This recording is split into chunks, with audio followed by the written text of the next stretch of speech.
स्वामी निरंतर परम सिद्ध भगवान की जय। देवालय मूल की चिंतामणि पार्श्वनाथ भगवान की जय। परम पूज्य गणाचार्य भगवान विराग सागर जी महाराज की जय। परम पूज्य आचार्य भगवान विशुद्ध सागर जी महाराज की जय। समस्त सुजानगढ़ नगर गौरव साधु भगवंतों की जय। समय विश्व धर्म की जय। धर्म नगरी सुजानगढ़ जो अपने संस्कारों के लिए और धर्म क्रियाओं के लिए हमेशा प्रसिद्ध रही है। बहुत बार मेरा भी आना हुआ है जो महाराज माता जी आते थे दर्शन करने, बिहार में लाने ले जाने, और जो भी काफी प्रोग्राम रहे हैं तो सुजानगढ़ हमेशा आना होता रहता था। लाडनू बनियान है तो लाडनू है तो सुजानगढ़ तो आना ही होता था। तो जैसे संस्कार आप लोगों ने अभी तक संजो के रखे हैं, यही संस्कार हमें एक दिन भगवान भी बना देंगे। जीवन में संस्कारों का बड़ा महत्व होता है। बूंद बूंद से घड़ा भरता है, और जो बचपन के संस्कार होते हैं वही संस्कार आगे जाके हमें मार्ग दिखाते हैं, जिससे हमारी आत्मा को हम परमात्मा बना सकें। अगर हमें मोक्ष मार्ग पे आगे बढ़ना है तो आचार्य भगवान उसके लिए बताते हैं कि हमें चारित्र को अपनाना ही पड़ेगा। और हम चारित्र को कब अपना पाएंगे? जब हम संसार शरीर और भोगों से निवृत्त होंगे। जब तक हम उसमें लगे हैं, उसी में उलझे हैं, तब तक हमारे भाव भी नहीं होंगे कि हम आगे बढ़ पाए। अगर हमें अपना कल्याण करना है तो हमें चारित्र को धारण करना ही पड़ेगा, क्योंकि बिना चारित्र के मोक्ष मार्ग प्रारंभ नहीं हो सकता है। आचार्य भगवान तत्पर सूत्र में बताते हैं सम्यक दर्शन ज्ञान चारित्राणि मोक्ष मार्ग। सम्यक दृष्टि श्रावक तो काफी देखे जा सकते हैं, और शास्त्रों का अध्ययन कर करके सम्यक ज्ञान भी हमें हो सकता है। लेकिन महत्वता अगर किसी की है तो वो है चारित्र की महत्वता, क्योंकि चारित्रवान जो है वो अंगुलियों पे गिनने लायक है। पूरी जैन समाज में अगर चारित्रवान देखें तो 1800 पीछे भी नहीं है, क्योंकि जैसा हम सुनते हैं कि मुनि बन के इस मोक्ष मार्ग पे आगे बढ़ना वैसा है जैसे तलवार की धार पे चलना। लेकिन अगर हम मन में सोच लें, हम दृढ़ निश्चय कर लें, तो तलवार की धार भी हम आराम से उस पे चल पाते हैं।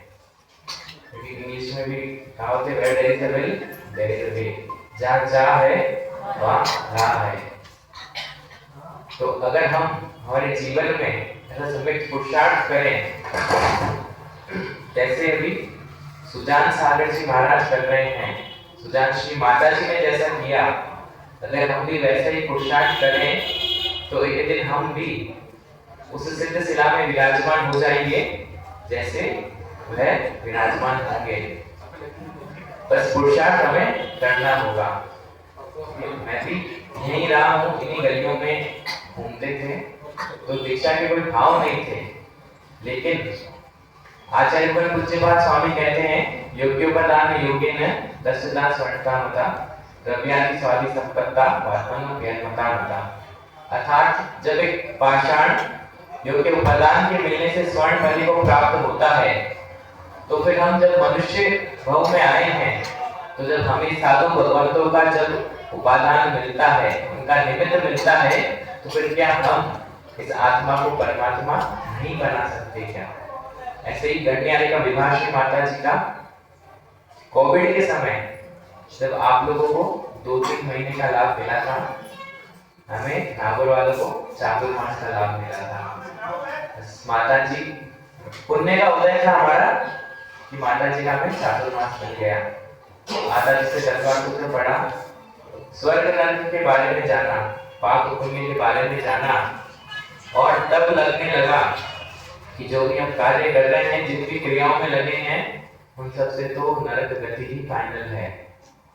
स्वर्ग और मोक्ष तो जा ही नहीं सकते, क्योंकि रूटीन तो वही था, नल खोली, बाल्टी भर पानी गिरा रहे हैं, शावर के नीचे खड़े हुए आधा घंटा पानी गिरा रहे हैं, कौन सा नल चला कौन सा अनचना, क्योंकि एक बूंद अनचने जल में अनगिनत जीव बताए गए हैं।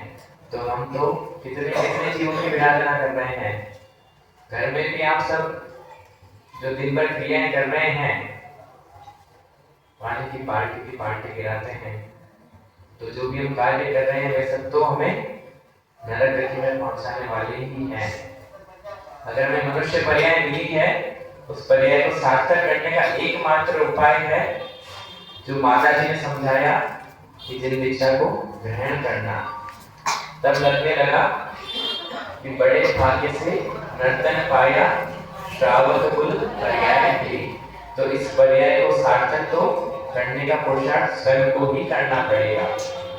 और बस माता जी ने आचार्य विशुद्ध सागर जी महाराज के पास पहुंचाया, और 3 साल पहले तक तो आचार्य जी को भी दर्शन के लिए हुए थे, उनका नाम भी नहीं सुना था कि माता जी प्रेरणा से उनके दर्शन हुए, उनका आशीर्वाद मिला, और उनके दर्शन ऐसे हुए कि उन्होंने आज दर्शनीय बना दिया।